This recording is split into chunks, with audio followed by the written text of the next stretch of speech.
이게 하완기 구마ಪ니 판바 하이버시 거기 람덤스데 레이바 푸룹싱지기 얌나 머루 상바 누미마 오이레 마시 알라만싱나 야탕 비비람바다 나타나 아이버게 아주 레이라바 하완 구마पनी 판바니 하완 구마पनी 판다 거는 거리기데막다 거나 수 학나 글로이노 하이라게디 아이코이시 리싱 엄마가 사트레 슈나 마판다 판키바 ꯑꯩꯈꯣꯏꯒꯤ ꯄꯥꯝꯍꯩꯕ ꯅꯤꯡꯊꯧ ꯆꯔꯥꯏꯔꯣꯡꯕꯒꯤ ꯃꯊꯪꯗ ꯃꯩꯙꯤꯃꯨ ꯆꯔꯥꯏꯔꯣꯡꯕꯒꯤ ꯃꯊꯪꯗ ꯄꯥꯝꯍꯩꯕ ꯅꯤꯡꯊꯧ ꯄꯥꯝꯍꯩꯕꯅ ꯄꯥꯟꯕ ꯃꯇꯝꯁꯤꯗ ꯅꯤꯡꯊꯧ ꯄꯥꯝꯍꯩꯕꯗ ꯁꯥꯟꯇꯤꯗꯥꯁ ꯒꯣꯁꯥꯏ ꯂꯨꯆꯤꯡꯕ ꯑꯣꯏꯅ ꯅꯥꯔꯥꯌꯟꯗꯥꯁ ꯚꯒꯕꯥꯟ ꯗꯥꯁꯁꯨ ꯌꯥꯎꯏ ꯁꯥꯟꯇꯤꯗꯥꯁ ꯒꯣꯁꯥꯏꯅ ꯃꯉꯣꯟꯗ ꯁꯥꯗꯣꯛꯑꯀꯥꯟꯗ ꯅꯤꯡꯊꯧꯗ ꯆꯤꯔꯣꯟ ꯇꯧꯔꯀꯥꯟꯗ ꯅꯤꯡꯊꯧꯒꯤ ꯑꯌꯥꯕꯗꯨ ꯂꯧꯔꯒ ꯂꯥꯏꯅꯤꯡꯁꯤꯡꯁꯤ ꯂꯣꯏꯅ ꯄꯨꯌꯥ ꯃꯩ ꯊꯥꯗꯣꯛꯄ ꯑꯗꯨꯒ ꯑꯩꯈꯣꯏꯒꯤ ꯂꯩꯔꯤꯕ ꯂꯥꯏꯐꯝꯁꯤꯡꯁꯤ ꯃꯥꯡꯍꯟꯕ ꯂꯥꯏꯐꯝ ꯆꯪꯍꯟꯗꯕ ꯍꯤꯟꯗꯨꯗ ꯑꯣꯟꯊꯣꯛꯄ ꯑꯗꯨꯒꯤ ꯍꯦꯟꯗꯣꯛꯇꯅ ꯑꯩꯈꯣꯏꯒꯤ ꯂꯥꯏꯅꯤꯡꯁꯤ ꯂꯧꯗꯕꯁꯤꯡꯁꯤ ꯑꯍꯜ ꯂꯃꯟꯁꯤꯡ ꯑꯁꯤ ꯍꯤꯟꯗꯨ ꯂꯥꯏꯅꯤꯡ ꯑꯁꯤ ꯂꯧꯒꯦꯔꯥ ꯂꯧꯔꯣꯏꯔꯥꯅ ꯍꯥꯏꯕ ꯑꯗꯨꯅ ꯅꯣꯡꯈꯪ ꯏꯍꯟꯕ ꯅꯣꯡꯈꯪ ꯏꯔꯨꯞꯄ ꯍꯥꯏꯗꯅ ꯑꯩꯈꯣꯏꯒꯤ ꯂꯤꯂꯣꯡꯗ ꯂꯩꯔꯤꯕ ꯏꯔꯣꯡ ꯑꯍꯨꯝꯁꯤꯗ ꯎꯔꯀꯥꯟꯗ ꯑꯍꯜ ꯂꯃꯟꯁꯤꯡ ꯑꯁꯤ ꯀꯩꯅꯣ ꯏꯁꯤꯡꯁꯤ ꯂꯨꯞꯁꯟꯕꯅꯦ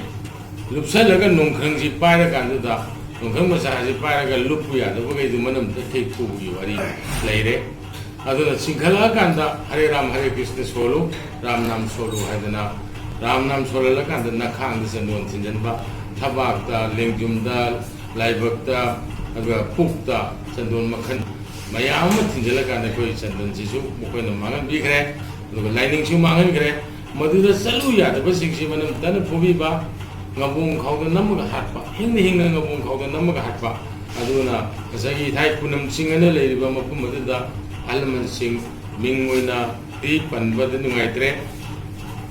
अहल खरा हिंगने हिंगना अहल खरा गबों खाउद नमगे थाई पुनम सिंगी सिंगदगी काउथरकान हाखिबा अदुगा अदुगा थाई काय बि वारी गना अनि सिन पुलगान थाई पुनम सिंगी वारी म तोंगाइग्रे सिम मुंग सांगरे सिम मुंग थमगा अदुना एकोगी लमदम सिदगी ताथुबिबा अमा ताथोगा अतोपा अनमानी कोबरगुंबा बांग्लादेश ता अदुगा म्यांमार दा अफंग दुमुक्त सखाइगिबा ताथोपा लाइनिंग चलु यादगदि सारा सामने से ताथोपा असुमाइना चथबिरकपसि चही चनीगा कुंथ्रानि पंचुबा लिसिंगमगा चात्रे सुमना मापनदगिना लिसिंगमगा चमापन निफुतरे थावबनि नंजलिमिसे अदुबो चिंगु माइचौसिंगना थारंबा चैसिंग निंगथेम पामबैबदनि निंगथेम पामबैबना निंगथौ ओइबनिना हौजि फावगदि नंगि ननिंग तौजेखौ हयें सुरन अहुम सुबददि थिंबा यारोये मेति दिलाइगी मचाने पुरुषि लाइगी मचाने अखोइगी सक्तु योरप बाउदि नंगना ननिंग तौजेखौ निंगथौ ननिंग तौजेखौ थादोगा थंबिरमने मधुगी सैसिंग अदु सुर मसिमक निंगथौ बुद्धचंद्रदा जंक्शनदना पुइबेनसिंगी याथंग अदु इनबा लोइनना सैसिंग अदु सुरपदना लिसिंगमगा चमापन निफु तरेट थावानगी कुनगा निपानी पानबा अहिंग नोंयाइजबु सैदा अदुगा सैदा ब्रिटिशना अखोइदा अयाबा पीबा अदुगा मसिना तबा अखोइगिना हौजिक थावान कुमापनी पानबा हाइसिना मथंगी नुमित सैदा निंगदो बुद्धचंद्रना कंगलादा फिरान चिकटपनी बुनुंगदा सुमा चिकली हाइ अदुगा कंगलादा चिकलगांदा चिकबा मतमदा कइदोगेगा हई हया ने कोई इपा इमासी तेलुक फंबाल लांगबा लागी धरम तोबा हई हया इपा इमादा तेलुक फंबाल लांगनी तेलुक फंबाल लांगकांदा निंगदो बुद्धचंद्रना लाउथुए ngasi haba korung numida sidagi ahanbada mayek puya putupa yaramdabado ngasi dagi aya bapire athingba leitre mayek putupiro puya nainabiro harsima anisubada singtam machin manau oiba singtamda hindu laining namaram moidana amang seng khadana mangi sengi hene torambado ngasi dagi di amangba leitre अखोई इनाता हंजलसी हैना अमा अदुगा अहुम सुबदा उमंग लाइ कोन सिंग संगदना लाइगी धरम थौदा पामिनरसी हाइबा असिगा लोइनना इनिदु Budhachandra मसामक अदुगा लेमरे लामोन जंखोनबी इसोरी sorry हाबिसी लेमरे Nima असि महारानी नि मा नेपाली नि नेपाली नि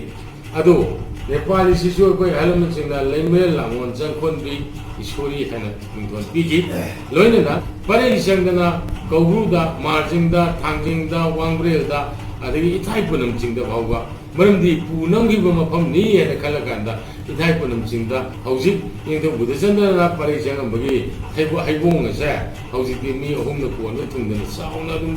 फाजना मपान मुपान हौरी कोई दुम येंगबो याय सिमा अदन मसीगी निंगथौना करिगुम लाउथोपिरमद्रगदी लाउथोपिरमद्रबा नदग लाउथोपि ममांगददी एकोई मये बुया पुथोबदा एकोई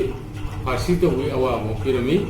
बुया पुथोबे यामदे मये पुथोबे यामदे अदुगा सिंगे तमगसे सिंगी सिंग लांगतमदा मांगी नोइसा कनु नोइ अदुगी लंबीदे चलु नोइ तुंगे हेरगना द तुमु चागे हेरगना द चाउ नोइ पोनी हेरगना मफमदे पीगे हायदना खायरमबदो बुद्धचंद्र लौथोखरे मये बुया लौथोखे थिंगमबा लौथोखे अदुगा अमांगसिंग लौथोखे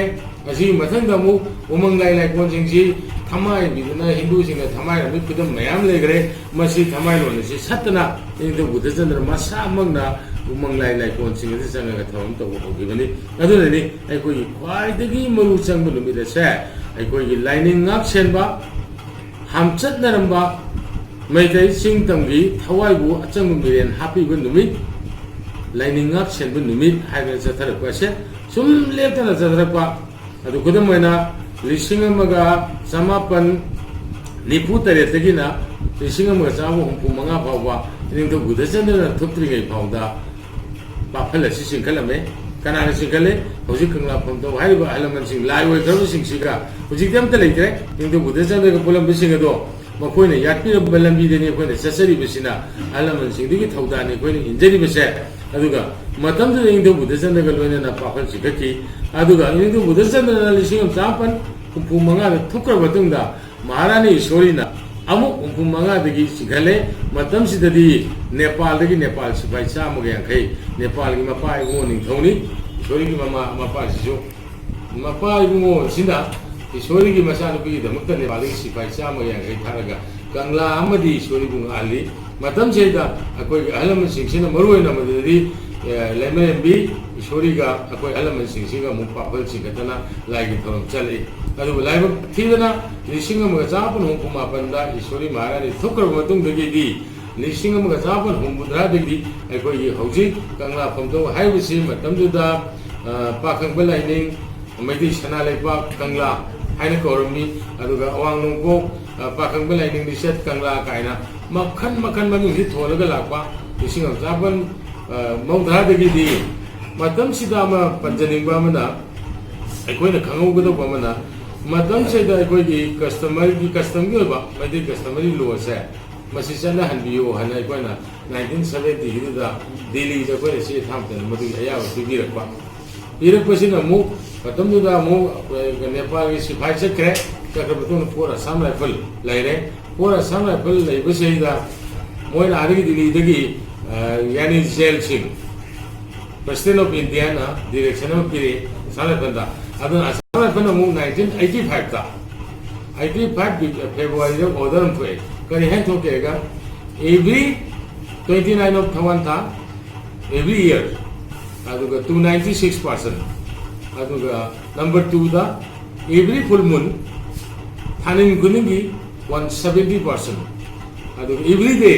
130% हाइरिबा मसिंग असे परमिशन याउदना विदाउट परमिशन दा चंगबा यारे हाबसे मगा पिग्रे लोइनना मतम सिदा कोइगी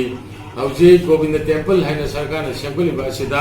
एकोइगी कई लेरमी एकोइगी माइबुलुशन होइना एकोइ लुक नि चाम चनि चाबा याबई कोरपु दिगी तई अदुगा खाबै सेगा लोइनि योसे बिभौ लेरमी मदु आर्कोलॉजीना लौथोगा मांगी जिबनि मसि मुं तोंगानं थमग्रगे अदुगी मथंग मु ऑफिस से मोइना आसाम राइफल पीबी मतुंगिना एकोइ हुजि उत्तरा संगलेना उत्तरा संगना लेरिबा एकोइना सेहिबुनि पेनाल्टी गलिबि हेड काइनबदा एकोइ अचौबा बारिक अमा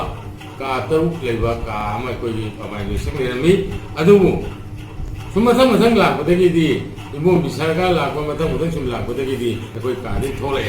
सुमाइना 1985 दा आसाम राइफल पीबा अदुगा भेंकटरमना 1990 दा चनपथाबसे अखोई मैती कस्टमरी की लोगी चनपथाबसे दिल्ली येंगे अखोई उनरे मदुद लुसिंग बसी ꯑꯣꯏꯈ꯭ꯔꯕ ꯊꯧꯕꯥꯜꯗꯒꯤ ꯁꯃꯨ ꯂꯨꯋꯥꯡ ꯍꯥꯏꯅ ꯑꯃꯅ ꯄ꯭ꯔꯁꯤꯗꯦꯟ ꯑꯣꯏꯕ ꯃꯇꯝꯗ ꯊꯧꯕꯥꯜ ꯋꯥꯡꯈꯦꯝꯗꯒꯤ ꯁꯃꯨ ꯂꯨꯋꯥꯡ ꯑꯁꯤ ꯂꯨꯆꯤꯡꯉꯀꯥꯟꯗ ꯚꯦꯡꯀꯇꯔꯃꯟꯒꯤ ꯚꯤꯖꯤꯇꯔ ꯔꯨꯝꯗ ꯀꯌꯥꯔꯛ ꯎꯅꯔꯒ ꯃꯩꯇꯩ ꯀꯁꯇꯃꯔꯤ ꯂꯣ ꯆꯠꯅꯍꯜꯂꯣ, ꯀꯪꯂꯥꯗ ꯅꯣꯏꯒꯤ ꯂꯥꯏꯒꯤ ꯊꯧꯔꯝ ꯇꯧꯔꯣ, ꯀꯪꯂꯥꯗ ꯅꯣꯏꯒꯤ ꯂꯣꯏꯁꯪ ꯂꯤꯡꯉꯣ, ꯑꯗꯨꯒ ꯂꯣꯏꯅꯅ ꯔꯦꯁꯇꯥ ꯅꯝꯕꯔꯁꯨ ꯄꯤꯔꯒꯦ ꯍꯥꯏꯗꯅ ꯗꯤꯜꯂꯤꯒꯤ ꯔꯦꯁꯇꯥ ꯅꯝꯕꯔ ꯑꯃ ꯄꯤꯅ ꯆꯠꯊꯔꯛꯄꯅꯤ꯫ ꯑꯁꯤꯒꯨꯝꯕ ꯃꯔꯨ ꯍꯛꯄ ꯑꯩꯈꯣꯏꯒꯤ ꯊꯧꯔꯝ ꯊꯧꯋꯥꯟꯒꯤ ꯀꯨꯝꯃꯥꯄꯅꯤ ꯄꯥꯟꯕ ꯑꯁꯦ ꯇꯦꯛꯄꯗ꯭ꯔꯕ ꯍꯥꯝꯆꯠꯅꯔꯝꯕ ꯑꯩꯈꯣꯏꯒꯤ ꯊꯋꯥꯏꯕꯨ ꯍꯥꯞꯄꯤꯕ ꯅꯨꯃꯤꯠ, ꯂꯥꯏꯅꯤꯡ ꯉꯥꯛꯁꯦꯟꯕ ꯅꯨꯃꯤꯠ ꯍꯥꯏꯅ ꯍꯟꯗꯛꯀꯤꯁꯤꯅ ꯊꯧꯋꯥꯟ ꯀꯨꯝꯃꯥꯄꯅꯤ ꯄꯥꯟꯕ ꯑꯁꯤ ꯑꯥꯒꯁꯀꯤ ꯇꯥꯡ 19, ꯑꯥꯒꯁꯀꯤꯁꯨ ꯇꯥꯡ 19 ꯇꯥꯔꯦ, ꯊꯧꯋꯥꯟ ꯀꯨꯝꯃꯥꯄꯅꯤ ꯄꯥꯟꯕꯁꯨ ꯇꯥꯔꯦ꯫ ꯑꯗꯨꯅ ꯀꯪꯂꯥ ꯂꯥꯏꯐꯝꯂꯦꯟꯗ ꯆꯤꯡꯒꯗꯧꯔꯤꯕ ꯄꯥꯈꯜ ꯑꯁꯤ ꯀꯌꯥꯝ ꯆꯥꯎꯕꯅꯣ ꯍꯥꯏꯔꯒꯗꯤ ꯑꯉꯧꯕꯗ ꯏꯕꯨꯙꯧ ꯄꯥꯈꯪꯕ ꯅ ꯃꯌꯥꯏꯗ ꯆꯤꯛꯄ ꯑꯉꯧꯕꯗ ꯌꯦꯛꯄꯅꯤ, ꯑꯗꯨꯒ ꯐꯨꯠ 15 ꯄꯥꯛꯀꯅꯤ, ꯑꯗꯨꯒ ꯁꯥꯡꯕꯅ ꯐꯨꯠ 19 ꯁꯥꯡꯒꯅꯤ꯫ ꯑꯗꯨꯅ ꯑꯄꯥꯛꯄ ꯑꯃꯗꯤ ꯑꯁꯥꯡꯕꯁꯦ ꯑꯩꯈꯣꯏ ꯄꯨꯟꯅ ꯃꯌꯥꯝ ꯆꯤꯡꯈꯠꯃꯤꯟꯅꯒꯅꯤ꯫ ꯊꯧꯔꯝ ꯑꯁꯤꯗ ꯁꯤꯒꯤ ꯄꯨ ꯑꯍꯨꯝꯒꯤ ꯊꯧꯗꯥꯡꯗ ꯌꯥꯎꯕꯤꯒꯗꯧꯔꯤꯕꯁꯤ ꯑꯍꯥꯟꯕꯗ ꯑꯩꯈꯣꯏꯒꯤ ꯂꯩꯄꯥꯛꯁꯤꯒꯤ ꯏꯅꯤꯡꯊꯧ ꯂꯩꯁꯦꯝꯕ ꯁꯅꯥꯖꯥꯎꯕ, ꯑꯗꯨꯒ ꯑꯅꯤꯁꯨꯕꯗ ꯑꯩꯈꯣꯏꯒꯤ ꯑꯣꯅꯔꯦꯕꯜ ꯗꯥꯛꯇꯔ R.K. ꯔꯟꯖꯟ ꯃꯉꯥꯡ MP, ꯍꯟꯗꯛ ꯀꯥꯈꯤꯕ ꯑꯩꯈꯣꯏꯒꯤ ꯑꯣꯅꯔꯦꯕꯜ MP ꯗꯥꯛꯇꯔ ꯔꯟꯖꯟ ꯃꯉꯥꯡ, ꯑꯗꯨꯒ ꯑꯍꯨꯝꯁꯨꯕꯗ ꯏꯄꯨ ꯂꯝꯌꯥꯟꯕ ꯃꯥꯂꯦꯝ ꯄꯥꯎꯇꯥꯛ ꯃꯥꯂꯦꯝ ꯄꯣꯃꯤꯠ ꯀꯥꯡꯕ, ꯑꯗꯨꯒ ꯊꯧꯁꯨ ꯊꯧꯒꯨꯂꯦꯟ, ꯑꯗꯨꯒ ꯀꯪꯂꯥ ꯐꯝꯊꯧꯒꯤꯁꯨ ꯏꯄꯨ ꯂꯝꯌꯥꯟꯕ ꯑꯁꯤ ꯍꯥꯟꯅꯗꯒꯤ ꯄꯥꯎꯇꯥꯛ ꯑꯣꯏꯅ ꯑꯦꯗꯚꯥꯏꯖꯔ ꯑꯣꯏꯅ ꯂꯩꯕꯤꯔꯛꯄꯅꯤ꯫ ꯑꯗꯨꯅ ꯏꯄꯨ ꯂꯝꯌꯥꯟꯕꯒꯤ ꯂꯤꯁꯤꯡ ꯃꯈꯥꯗ ꯑꯩꯈꯣꯏꯅ ꯆꯤꯡꯎ ꯂꯩꯄꯥꯎ ꯂꯧꯖꯔꯒ ꯀꯪꯂꯥꯒꯤ ꯀꯩꯗꯧꯒꯗꯒꯦ ꯍꯥꯏꯁꯤ ꯈꯨꯗꯝ ꯑꯣꯏꯅ ꯌꯥꯝ ꯁꯦꯡꯅ ꯍꯥꯏꯔꯒꯗꯤ ꯃꯃꯥꯡ ꯃꯇꯨꯡ ꯏꯟꯅꯗꯅ ꯏꯄꯨ ꯂꯝꯌꯥꯟꯕꯒꯤ ꯌꯥꯊꯪ ꯑꯁꯤ ꯂꯧꯔꯀꯥꯟꯗ ꯑꯩꯈꯣꯏ ꯊꯕꯛ ꯊꯧꯔꯝꯁꯤꯡ ꯑꯁꯦ ꯃꯥꯡꯂꯣꯝ ꯆꯠꯇꯒꯤꯗ ꯄꯥꯡꯊꯣꯔꯛꯏ꯫ ꯑꯗꯨꯅ ꯀꯪꯂꯥꯗ ꯄꯥꯡꯊꯣꯛꯏꯕ ꯃꯥꯔꯖꯤꯡꯗ, ꯋꯥꯡꯕ꯭ꯔꯦꯜꯗ, ꯑꯗꯨꯒ ꯅꯣꯡꯃꯥꯏꯖꯤꯡꯗ, ꯀꯧꯕ꯭ꯔꯨꯗ ꯄꯥꯡꯊꯣꯛꯏꯕꯁꯤꯗ ꯏꯄꯨ ꯂꯝꯌꯥꯟꯕꯅ ꯄꯥꯡꯊꯣꯛꯏꯁꯤ ꯂꯩꯄꯥꯛꯀꯤ ꯑꯣꯏꯕ ꯊꯧꯅꯤ, ꯃꯥ ꯃꯔꯅꯥꯏꯒꯤ ꯅꯠꯇꯦ꯫ ꯃꯁꯤꯗ ꯑꯩꯈꯣꯏ ꯀꯪꯂꯥ ꯐꯝꯊꯣꯛꯁꯨ ꯂꯣꯏꯅꯃꯛ ꯁꯨꯅ ꯌꯥꯗ꯭ꯔꯒꯁꯨ ꯑꯉꯝꯕ ꯇꯥꯟꯖꯥ ꯐꯪꯕ ꯃꯐꯝꯗꯗꯤ ꯑꯩꯈꯣꯏꯁꯨ ꯌꯥꯎꯕ ꯐꯪꯖꯩ꯫ ꯑꯗꯨꯕꯨ ꯅꯨꯡꯇꯤꯒꯤ ꯑꯩꯈꯣꯏꯅ ꯆꯠꯂꯤꯕ ꯑꯁꯤꯗꯤ ꯃꯥꯒꯤ ꯊꯧꯗꯥꯡ ꯑꯁꯤ ꯑꯗꯨꯛꯀꯤ ꯃꯇꯤꯛ ꯆꯥꯎꯈ꯭ꯔꯦ, ꯃꯥꯒꯨꯝꯕꯗꯤ ꯑꯩꯈꯣꯏꯒꯤ ꯃꯅꯤꯄꯨꯔꯗ ꯅꯠꯇꯦ ꯃꯥꯂꯦꯝꯗ ꯄꯣꯛꯂꯛꯇ꯭ꯔꯤ꯫ ꯅꯣꯡꯃꯗ ꯂꯨꯄꯥ 2,000-3,000 ꯀ꯭ꯔꯣꯁ ꯇꯧꯕ, ꯃꯇꯝꯁꯨ ꯃꯥꯡꯕ, ꯑꯗꯨꯒ ꯂꯩꯄꯥꯛꯀꯤꯗꯃꯛꯇ ꯌꯥꯏꯐꯅꯕꯒꯤꯗꯃꯛꯇ ꯆꯦꯟꯕꯤꯔꯤꯕ ꯍꯥꯏꯔꯤꯕ ꯏꯄꯨ ꯂꯝꯌꯥꯟꯕ ꯑꯁꯤ ꯀꯪꯂꯥ ꯐꯝꯊꯧꯒꯤ ꯑꯩꯈꯣꯏꯒꯤ ꯄꯥꯎꯇꯥꯛꯂꯣꯏ ꯑꯣꯏꯅ ꯃꯃꯥꯡꯗꯒꯤ ꯂꯩꯔꯛꯏ꯫ ꯑꯗꯨꯅ ꯃꯍꯥꯛ ꯑꯁꯨꯛ ꯌꯥꯝꯅ ꯃꯃꯜ ꯌꯥꯝꯈ꯭ꯔꯕ ꯏꯄꯨ ꯑꯁꯦ ꯁꯤꯁꯨ ꯌꯥꯎꯅ ꯄꯨ ꯑꯍꯨꯝꯗ ꯉꯁꯥꯏꯒꯤꯗꯣ ꯑꯃꯨꯛ ꯍꯟꯖꯤꯟꯖꯔꯒ ꯅꯤꯡꯊꯧ ꯂꯩꯁꯦꯝꯕ ꯁꯅꯥꯖꯥꯎꯕ, honourable MP doctor R.K. Ranjan ꯃꯉꯥꯡ, ꯑꯗꯨꯒ ꯏꯄꯨ ꯂꯝꯌꯥꯟꯕ ꯃꯥꯂꯦꯝ ꯄꯣꯃꯤꯠ ꯀꯥꯡꯕ, ꯑꯗꯨꯒ ꯊꯧꯁꯨ ꯄꯨꯂꯦꯟ, ꯑꯗꯨꯒ ꯀꯪꯂꯥ ꯐꯝꯊꯧꯒꯤ ꯑꯦꯗꯚꯥꯏꯖꯔ ꯑꯣꯏꯅ ꯂꯩꯕꯤꯔꯤꯕ ꯏꯄꯨꯒ ꯆꯤꯡꯈꯠꯀꯅꯤ꯫ ꯂꯣꯏꯅꯅ ꯂꯩꯄꯥꯛꯁꯤꯗ ꯀꯪꯂꯥ ꯐꯝꯊꯧꯒꯤ ꯑꯣꯏꯕ ꯑꯍꯜ ꯂꯃꯟꯁꯤꯡ 12 ꯑꯃꯅ ꯃꯥꯒꯤ ꯃꯇꯦꯡ ꯄꯥꯡꯕ ꯑꯣꯏꯅ ꯑꯩꯈꯣꯏꯒꯤ ꯄꯥꯈꯜ ꯑꯁꯤ ꯆꯤꯡꯈꯠꯄ, ꯂꯣꯏꯅꯅ ꯃꯥꯏꯀꯩ ꯈꯨꯗꯤꯡꯃꯛꯇꯒꯤ ꯂꯥꯛꯄꯤꯒꯗꯧꯔꯤꯕ ꯏꯆꯤꯜ ꯏꯅꯥꯎꯁꯤꯡꯗꯨ ꯑꯩꯈꯣꯏ ꯄꯨꯝꯅꯃꯛ ꯑꯩꯈꯣꯏ ꯇꯣꯉꯥꯟꯕ ꯊꯝꯖꯗꯦ, ꯆꯤꯡꯃꯤ, ꯑꯗꯨꯒ ꯃꯩꯇꯩ ꯄꯥꯉꯟ, ꯅꯦꯄꯥꯂꯤ, ꯃꯌꯥꯡ ꯍꯥꯏꯕ ꯈꯥꯏꯗꯅ ꯅꯨꯃꯤꯠꯁꯤꯃꯗꯤ ꯂꯝꯗꯝꯁꯤꯒꯤ ꯂꯩꯍꯥꯎꯗ ꯆꯥꯎꯃꯤꯟꯅꯔꯛꯄ, ꯂꯝꯗꯝꯁꯤꯒꯤ ꯍꯋꯥ ꯅꯨꯡꯁꯤꯠꯇ ꯀꯥꯃꯤꯟꯅꯔꯛꯄ, ꯑꯋꯥ ꯑꯅꯥ ꯀꯌꯥ ꯊꯦꯡꯅꯃꯤꯟꯅꯔꯛꯄ ꯑꯩꯈꯣꯏꯗꯤ ꯄꯨꯟꯅ ꯊꯧꯗꯥꯡ ꯌꯥꯃꯤꯟꯅꯗꯨꯅ ꯑꯃꯠꯇ ꯑꯣꯏꯕ ꯂꯤꯆꯤꯡ ꯑꯅꯤ ꯊꯣꯛꯄꯒꯤ ꯍꯩꯅꯕꯤ ꯃꯨꯊꯠꯂꯒ ꯑꯃꯠꯇ ꯑꯣꯏꯕ ꯂꯤꯆꯤꯡꯗ ꯑꯩꯈꯣꯏ ꯄꯨꯟꯅ ꯊꯋꯥꯟꯒꯤ ꯀꯨꯝꯃꯥꯄꯅꯤ ꯄꯥꯟꯕ ꯍꯥꯏꯕꯁꯤ ꯄꯥꯡꯊꯣꯛꯃꯤꯟꯅꯔꯒ ꯐꯠꯇꯕ ꯍꯧꯗꯤꯕ ꯂꯩꯔꯝꯕ, ꯂꯩꯄꯥꯛꯀꯤ ꯌꯦꯛꯅꯕ ꯂꯩꯔꯝꯕ, ꯇꯨꯍꯠꯄ ꯂꯩꯔꯝꯕ ꯈꯨꯗꯤꯡꯃꯛꯇꯣ ꯊꯋꯥꯟꯒꯤ ꯀꯨꯝꯃꯥꯄꯅꯤ ꯄꯥꯟꯕꯁꯤꯅ ꯍꯧꯈꯤꯕꯗ ꯄꯨꯈ꯭ꯔꯁꯅꯨ, ꯄꯥꯏꯒꯗꯧꯔꯤꯕꯗꯨ ꯄꯥꯈꯪꯕꯒꯤ ꯃꯥꯂꯦꯝ ꯄꯥꯐꯜ ꯑꯁꯤꯅ ꯄꯥꯏꯔꯛꯄꯗ ꯄꯨꯝꯅꯃꯛꯄꯨ ꯃꯉꯥꯜ ꯄꯤꯕꯤꯔꯝꯃꯁꯅꯨ ꯍꯥꯏꯕꯒꯤ ꯄꯥꯎꯖꯦꯜ ꯑꯁꯤ ꯑꯩꯈꯣꯏ ꯃꯤꯌꯥꯝꯗ ꯊꯝꯖꯅꯤꯡꯏ꯫